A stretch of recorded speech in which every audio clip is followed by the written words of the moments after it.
sol por todo el cuerpo, así se lleva México en la piel,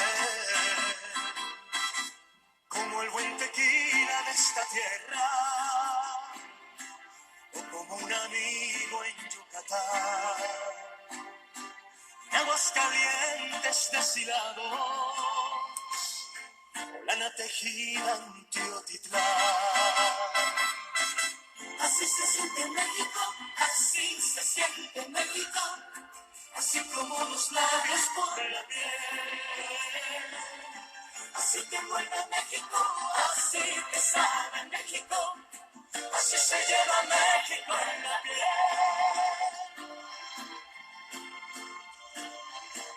Como ver la sierra de Chihuahua, con artesanía en San Miguel.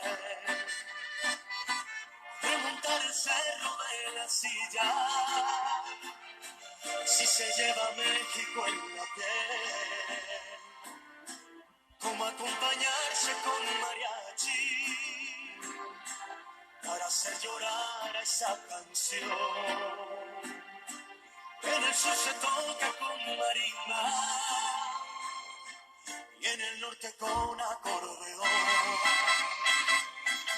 Así se siente México, así se siente México, así como los labios por la piel. Así te envuelve México, así te sabe México, así se lleva México en la piel.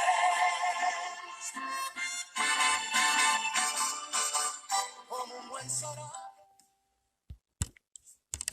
Good morning. Happy Cinco de Mayo. Aren't those images beautiful? Wow. I've been to Mexico once, kind of, sort of, but never seen that historic part of Mexico. And it's just so beautiful, and the music is inspiring. But anyway, happy Cinco de Mayo. I'm wearing my Cinco de Mayo hair today. Lots of curls. We're still playing around with all this hair.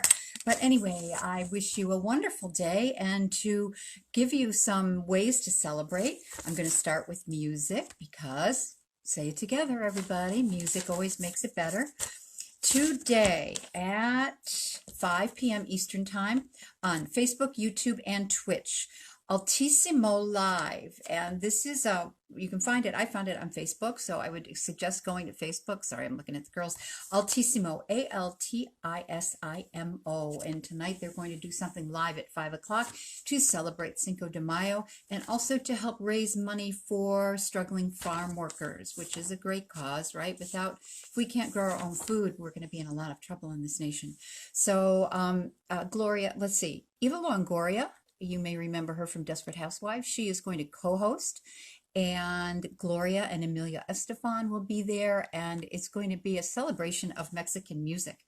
And I think it sounds like fun, even if you just tune in for a little bit, long enough to have your margarita, which I'm going to suggest you try a watermelon margarita. Ooh, right? So it's real simple. You just mush up some watermelon until you get a nice puree. And then you can do it two ways. If you want to be the purist, you can do a cup of the watermelon, half a teaspoon of confectioner's sugar, and half a lime. However, if you're, want a little simpler, you do the watermelon and 1 cup of that and 2 cups of lemonade. And then garnish. I'm going to garnish with some orange slices, and then I think I'll throw some other fruit in there because why not? It can be a sangria as well as a margarita, right? And then that's the virgin, so they call it, or the non-alcoholic. But if you have tequila, triple sec, and Midori, go for it.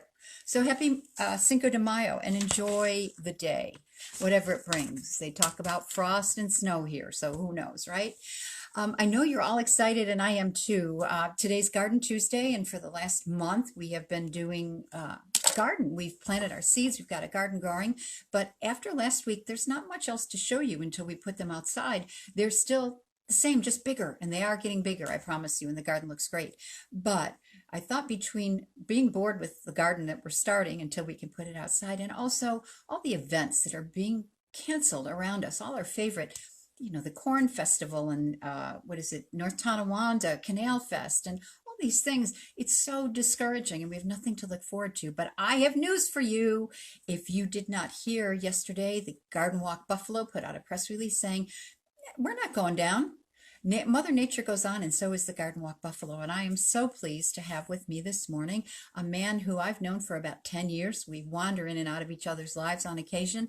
And I called him yesterday and I said, "Come on." And he said, "Sure." So I'm going to turn the camera around and I'm going to. We are on is Jim Charlet, who is a part of Garden Walk Buffalo. He's the vice president now, was the president at one time, but he's also an incredibly creative, talented man who does his own business in creative design, but what he does in his garden, in his yard, is incredible. So he's going to tell us a little bit about how to get your outdoor garden started again, but also what's going on with Garden Walk Buffalo. So I'm going to stop talking. I'm going to turn this around, and you're going to see Jim and I on a Zoom call, okay? Okay, now I'm going to take the camera into my own hands, which is always scary. Good morning, Jim Charlet. Good morning. How are you? I'm great. How are you? I am okay so far. I know this is early for you, and we're very grateful that you're willing to get up and do this. So thank you for joining us. So yesterday you put out a press release of some very exciting information for Garden Walk Buffalo, and you are not going to close it down. What are you doing? Yeah, we're not giving up without a fight. We are sort of transforming it for just this year. The Garden Walk happens the last weekend of July every year, and we don't know what the situation will be then. So we've sort of taken what we figure are safe risks and decided to not do Garden Walk conventionally, but to do as much as possible of Garden Walk online. Our purpose is really to share gardens and show off Buffalo, and we can find other ways to do that for just this year. We do have other tours that we do. Garden Walk Buffalo is just part of a bigger organization called Gardens Buffalo Niagara, and we do like a garden art sale on the grounds of the Botanical Gardens. Unfortunately, that's also been canceled. We do Garden Walk Buffalo, which is the nation's largest garden tour. It would normally bring in between 60 and 70,000 visitors from around the U.S., Canada, and beyond. And we have over 400 gardens on it. But this year, we're going to do what we can online and safe. That's our biggest thing. But we also put on the East Side Garden Walk. We help that organization put on their own tour. And they're still talking about their tour. We also do something called Open Gardens on Thursdays and Fridays. And so far, as long as Pause New York lets up a little bit by the end of July, we'll be doing that for the month of July every Thursday and Friday. Jim, it's a lot, but it's a lot of work to reformat an event of the scope and size that you do. Why are you making that effort? Why aren't you just saying, you know what, not this year? Well, and that's one of the reasons why we said no to Garden Walk Buffalo, because we would have to start right now preparing our map, and it takes dozens and dozens and dozens of volunteer hours. It takes a lot of coordination, and it's when we really start spending a good amount of our money on design of it and the printing production. So we had to make a decision now to go forward or not, and there's just too many unsure things right now. But rather than just ditching it, we figured we should stick with our mission of sharing gardens. And so you've reformatted not only the format, but the name. What is the name you're calling it this year? Yeah, it's only for this year. We wanted to do something that was different than Garden Walk, because we don't want people to think that they can go out on that last full weekend of July and start wandering gardens, because it's unsafe. You've been to some of our gardens? They are smaller than my office, and it's just not safe. In that little cottage district with all those tiny little houses, there are lines to get into gardens, and putting people 6 feet apart in lines, that's all craziness. So we've rebranded it sort of as Buffalo Garden Views, because a lot of these views are things you're going to have to view online. And it's interesting that there's Google Street View, and that YouTube measures everything in views. So we chose that word because it sort of bridges that internet kind of language with what people enjoy doing in the summertime, and that's viewing gardens. There will be little tours we're going to put out. This is all in the works, but maybe every Monday we'll put out a little mini walking tour of just front yard gardens that you can see from sidewalks. one in the Delaware district, which my home is in that, one in the Cottage district, maybe one or two over on the east side, another one in the Parkside neighborhood, just to give, because they're getting out there and walking, but they're all in Delaware Park in the city anyway. They're all in Delaware Park, or they're all in Forest Lawn, or they're all around Mirror Lake, and it's getting crowded. And I think families are looking for other things to do while they're hunting teddy bears and things like that, to have other neighborhoods of beautiful houses and beautiful gardens to walk around. Why do you do this? I mean, this is volunteer. You people are not getting paid. You're a volunteer organization, and the amount of time and effort you put into this is endless. We have a core of probably about 30, maybe even 40 volunteers that put all these things on. And we've got a good-sized board of very committed people. And we're all proud of living in this region. Buffalo Niagara, there's that new painted mural downtown that says, keep Buffalo a secret. I've been telling people for 20 years, our theme should be, shh, Buffalo, don't tell anyone. That's hysterical. They'll all just want to come here. We love showing it off. And the gardeners, some of them feel it is their civic duty. It's one thing they can give to the city is to show off gardens to visitors so they can see how beautiful the city is. Wow, wonderful. Well, thank you for sharing all that information. And I know where can people find out more? How can they watch these virtual gardens? How is it all going to roll out? Well, what we're planning on doing is something along the lines of, I got to find my document here. It's going to be the entire month of July, and every day we're going to have something going on. So let's say, every Sunday, we might roll out one of these little maps of maybe a mile and a half walk you can do on your own. So every Sunday you could look for that. We're calling it Strolls to See Front Yard Gardens, any day of the week, not weekends. And then on Mondays, we would put out a lot of videos or photography by the gardeners themselves that they submit to us. We're going to call that the Gardener's Eye View. Actually, the walking tour on Sundays will be called Gardens in Plain View. Nice. On Monday, the Gardener's Eye View, that's all submitted stuff from our gardeners. And then Tuesdays would be the Garden Pro Interview. And that would be bringing on, hopefully, Sally Cunningham and Lynn Chimera and a bunch of these other people who are experts in the gardening field about pollinators and all sorts of things. And then on Wednesdays, we would have garden stories by the Buffalo Architecture Foundation. They've been collecting garden walk stories and photos from people for probably 6, maybe even 7 years now. And they've got about 30 gardens, and we're going to collect more of those stories and then push them out there to share. Nice. That's all with the Buffalo Architecture Foundation. And then on Thursdays, we're looking at Gardens Buffalo Niagara Into View, where we would explain some of the other stuff that we do. We've given out about $100,000 in grants to block clubs and community groups for beautification projects, garden-oriented beautification projects throughout the region. And we want to be able to tell that story or tell the story of how the East Side Garden Walk started. So every Thursday we would do that. Fridays we would do a garden live view where we'd interview one of our Garden Walk or Garden Walk Buffalo or East Side garden people live and show people around their gardens. And then on Saturdays it would be points of view, where we would talk to partners that we have, like the Buffalo Architecture Foundation or Massachusetts Avenue Project or grassroots gardens, groups like that. Wow. Just even coming up with that kind of an idea, weaving through view, all the fine details that you already have mapped out in that thing is amazing. How long have you and the committee been working on this? When did you first start thinking about reformatting? It was about a month ago when we decided, when we had to make a decision about Garden Walk Buffalo and to whether to just drop it for the year and not do anything or to present something else instead. So it's been about a month trying to figure this out, and now we'll spend the next month trying to figure out how to make it happen. Was it a struggle to get people to say anything but let's drop it?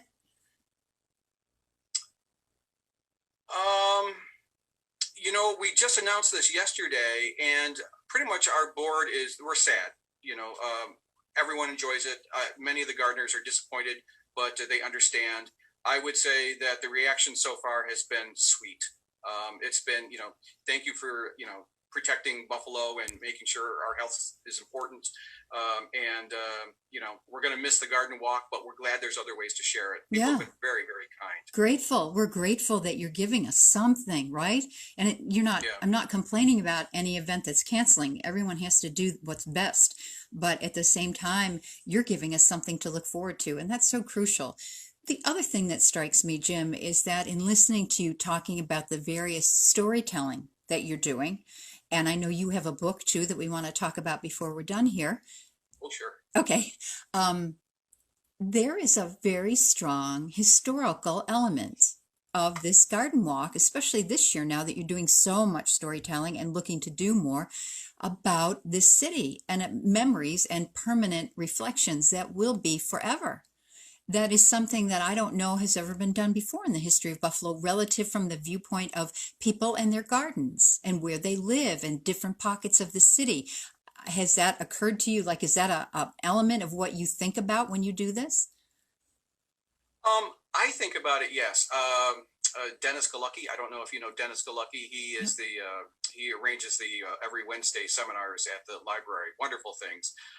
He put it to me that the Olmsted Parks are a gardening DNA in our systems, and that everything that happens out of gardening in this region can somehow go back to the fact that these parks are so important to us, and that they weave in and out of neighborhoods. They weave in and out of people's daily existence. And it's hard to drive around town without appreciating an Olmsted Park. Right. So green space and beauty happens to be in Buffalonians' DNA.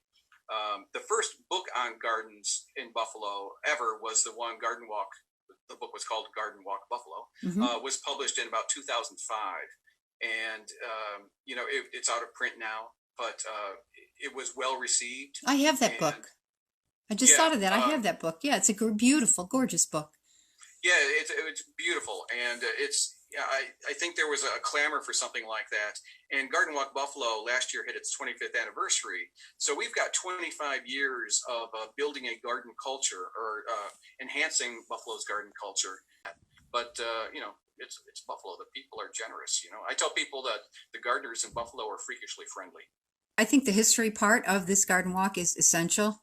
And I think it's so great that you do that. Over and above the history and the flowers and the beauty, we talk about that here on Heart and Soul all the time, about how everyone deserves to have a life surrounded by beauty. And what is more essential in beauty than Mother Nature and what she gives us every year? Some years it's not exactly what we'd like, but overall, when the COVID started, you still went out the door and the snowdrops were coming up and the daffodils came and the tulips. And I think that essential part of nature really is something that's carrying us all forward in realizing that don't listen to the reports too much. Don't listen to all the noise too much, because at the end of the day, life goes on and we have to figure out ways to do that. And I think nature and this garden walk going on inspire us to believe that, okay, it might not be exactly what we want, but there will be ways for us to have these lives. So thank you for doing that. So let's talk about your garden. You have a garden. You have an incredible garden shed that you built that everyone, envies. I'm in it.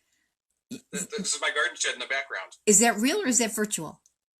Oh, that's virtual, I'm afraid. Okay. Yeah, well, no, I was going to make you get up and walk around and give us the tour. That's why I asked. But are you a gardener? I mean, I know you do beautiful garden work, but are you a gardener by nature? And what are your gardens like? Oh, garden by nature. I get that. You're very funny. I'm a gardener now. I helped my granddad with his vegetable garden when I was little, and then my parents didn't do anything garden wise necessarily, but then you go to college, and then you have your fun with your first job and that kind of stuff. I don't think anyone really gets serious about gardening until they own a home. Once you get that home, you want to do something with a space that you can enjoy, and that's about when I started it, when I bought my first house, probably around 1990. And ever since then, I've just built the gardens for my pleasure, and I admit some of it's a little bit showy for the tours, but it's my form of relaxation. I'm an art director, advertising art director. That's what I do for a living, and the gardening is what I do for relaxing. People come into the garden, they say, "Oh, it must be so much work." And it's like, no, this is the fun stuff. This is what I do when I'm not working. So yeah, I've been gardening for a long time and enjoy it tremendously. And I'm not a plant guy. I don't collect really plants. I don't know plants that well. I like garden design. That's my thing. So you're the architectural part of the gardening industry. You like the design. You like to put it together, not necessarily choose the plants or have the knowledge. Yeah, well, I have a little bit of that, but I like to see how people use plants and how they use their yards for their own enjoyment. We've got in my book. There we go. Oh, we can't see it because of the virtual. There, good. Buffalo Style Gardens. I wrote it with Sally Cunningham, the Buffalo News garden columnist, Yep. and what we found that, and we didn't come up with this term, but a garden or a writer for the Atlantic magazine came up with it, Buffalo Style Gardens, is that Buffalonians tend to put their passion into their gardens. They put whatever they're interested in into the gardens.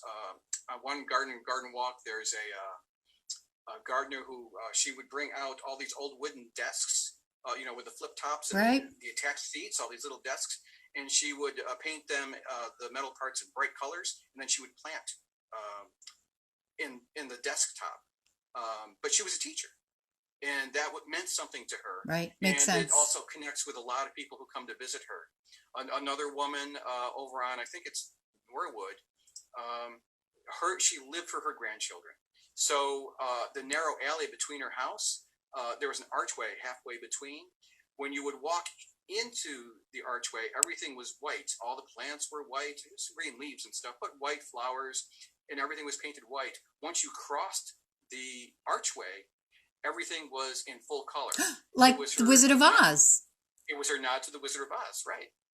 So it's, people do these interesting, fun things. There's one house on Richmond with a tree house in it for their little girls. Little girls are grown now, but it's spectacular. Got another one who on Bain Street, which is I wish I could show you some of these photos. Yeah. Right. Beautiful, beautiful garden with a reflecting pond and a sculpture that throws water into the reflecting pond, and it's a very contemplative garden. It's just beautiful. You would think a Buddhist lives in the house. It's just gorgeous. And there's little ones like that. There's one on Linwood Ave. They are two Fisher-Price toy designers. And she, the wife, for her husband's 50th birthday, built a pergola, I don't know, a gazebo structure that is a sphere, like a Buckminster Fuller sphere. Wow. That is 14 feet tall. Good grief. You can walk into it, and there's a bunch of chairs in there, and have a nice drink, and it's directly behind the Saturn Club. So the back wall of their garden is I think it's about 3 stories tall. I think the racquetball court is on the other side of the wall, right? But that makes up their wall. So they wanted something sculptural to be able to see against that wall, even in the wintertime. So there's these great stories of how people approach their own garden. And the Buffalo Style Garden is usually smaller spaces because they're all urban gardens, but they just expand your mind with what these creative people have done with them. Jim, it's been great visiting with you this morning, and thank you so much for coming on and being game to do this through Zoom. And one more time, let us see your book and tell us where we can find it if we want it. Wait. Buffalo Style Gardens. Yep. Yeah, you got to put it just right. Okay. Yeah, I know. It's virtual, not always so much. And then I know. Where can you get it? You can get it online at buffalostylegardens.com. Okay. You can get it at most local bookstores have it. If they don't, you can order it. It's also on Amazon. And that's about it. If you get it through buffalostylegardens.com, Sally and I can personalize it for you. That would be great. I think that's always a gift to the book lover, but also to the authors, because it feels good to know that when someone gets a book, it has your wishes before they even get into the book. So that's great news. Jim Charlie. You would know. How many books do you have? Oh, number 5. I'm not sure what to do. I've got one that's ready to go. And do I publish now or not? I don't know. That's another whole story. But anyway, thank Yeah. you so much for joining us today. Thank you for giving us an event that we can look forward to. I am so excited. And, garden walk sometimes can be a lot because it's crowded and it's hot. And sometimes, am I going to walk? Am I going to be okay? And this year, you're giving us the ability to go no matter what, even if it's COVID. So thank you for that. And I know that everyone watching thanks you as well. So have a great day and keep working. Let us know, come back and give us updates. Maybe once a month you can come back and tell us how it's going. I'm here for you. Okay, great. Thanks, Jim. You have a great day. You too. Thanks. Bye-bye. Bye-bye. So how exciting was that? And I'm sorry we cut out in the middle. I'll put the two together so that they're good. But, the slip of a finger shuts everything down. But anyway, that was great. And Jim Charlie is such a talented man. If you have not seen his garden shed, he built a garden shed that you would like to live in. It is so gorgeous. But anyway, this has been a long heart and soul, but I hope it was a good day for your Garden Tuesday. And look for the poll. I'll put out a poll today so we can talk tomorrow about what it's going to be. And I think what I'm going to ask you is, what's your favorite Western New York or anywhere, wherever you are, event that is not going to happen this year? And what's your best memory of it that makes it your favorite? So we'll put that poll up later. In the meantime, Cinco de Mayo. What is it? Go out and dance and drink your margarita and listen to Mexican music and have a great day with Heart and Soul. I'm Christina Apt.